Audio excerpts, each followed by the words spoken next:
શું તમે જાણો છો, તમે તો ક્રેડિટ કાર્ડનું બિલ સમયસર ભરો છો, છતાં આ બેંકો તમારા દ્વારા હજારો રૂપિયા કમાય છે. તમને અવોર્ડ્સ અને કેશબેક આપ્યા પછી પણ આ ક્રેડિટ કાર્ડ કંપનીઓ લોસમાં કેમ નથી જતી? ચાલો સમજીએ આ ક્રેડિટ કાર્ડ કંપનીઓનું હિડન રેવન્યુ મોડેલ. તમે ગમે ત્યાં કાર્ડ સ્વાઇપ કરો છો ત્યારે તમે 10,000 ચૂકવો છો, પણ દુકાનદારના 10,000 પૂરેપૂરા નથી મળતા.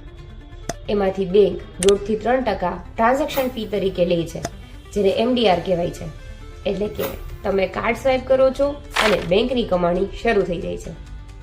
ક્રેડિટ કાર્ડ કંપનીઓનો સૌથી મોટો નફો એ લોકોમાંથી આવે છે જે ક્રેડિટ કાર્ડનું મિનિમમ ડ્યુ અમાઉન્ટ ભરે છે.